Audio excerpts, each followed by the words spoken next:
இன்று நடந்தது மிகவும் வருந்தத்தக்க துரதிர்ஷ்டமான ஒரு அன்ஃபார்ச்சுனேட் இன்சிடெண்ட்டு. இதில் இப்போ வந்திருக்கிற தகவல் பிரகாரம் 38 பேர் இது வரைக்கும் உயிரிழந்திருக்கிறாங்க. அதில் ஆண்கள் 12, பெண்கள் 16, குழந்தைகளில் ஆண்கள் 5, பெண்கள் 5. இந்த சம்பவம் தெரிந்தவுடன் காவல்துறை சார்பில் நாம் எடுக்க வேண்டிய நடவடிக்கைகள் கொடுத்து ஆலோசித்து உடனடியாக நமது ADG law and order Davidson மற்றும் 3 ஐஜி, 2 டிஐஜி, 10 எஸ்பி சம்பவ இடத்துக்கு ஒரு 2000 போலீஸுடன் சென்றுள்ளனர். மேற்படி என்ன சார்? ஓகே, கேளுங்க, சொல்லுங்கள்.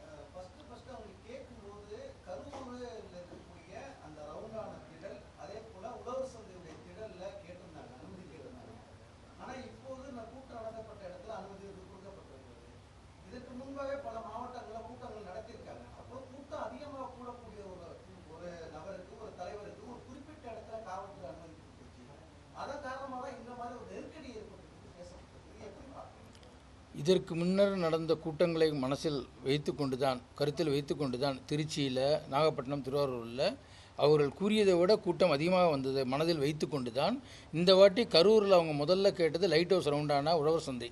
அது ரெண்டுமே இதை விட குறுகிய இடம், அதை விட இது கொஞ்சம் வசதியான இடமாக இருக்கும் என்று அவர்கள் கேட்டதுக்காக இது கொடுத்தது. முதல்ல அவங்க அந்த 2 இடம் கேட்குறாங்க.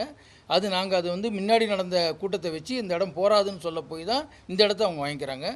உங்களுக்கு ஞாபகம் இருக்கும், இதே இடத்துல 2 நாள் முன்னாடி ஒரு மாநில அளவில் ஒரு பெரிய கட்சி பரப்புரை செஞ்சுருக்கு அதே டயத்தில்.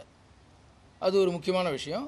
அதனால் கூட்டத்தை எதிர்பார்த்து அவங்க சொன்னது 10,000 இந்த கூட்டத்திற்கு, ஆனால் வந்தது 27,000 கிட்ட. ஆனால் 10,000ஐயும் விட அதிகமாக தான் நாங்கள் எதிர்பார்த்து காவல்துறையினர் பணியில் அமர்த்தப்பட்டனர்.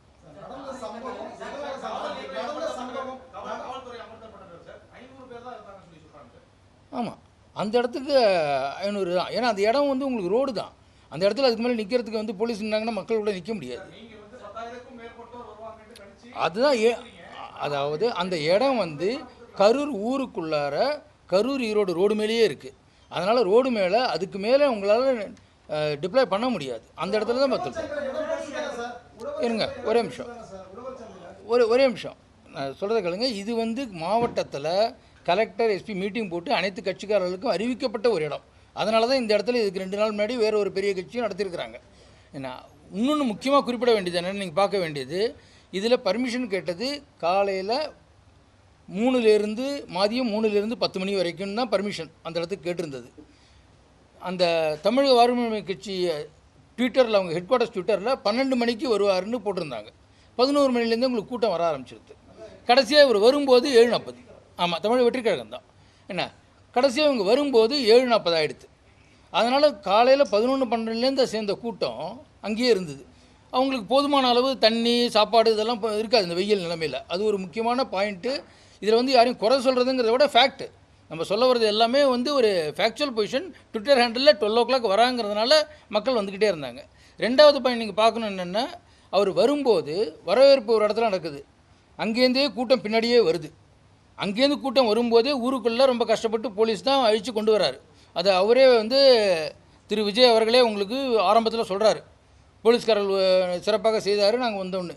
அதனால் கூடவே அந்த வர கூட்டம் இருக்குது பாருங்கள், அதுவும் நிறைய சேர்ந்துக்கிட்டே வருது. அப்பவே கேட்டேன், போயிடுங்க,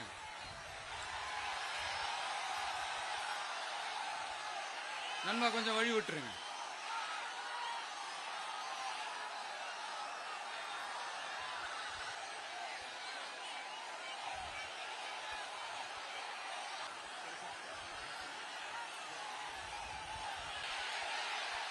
என்னாச்சு?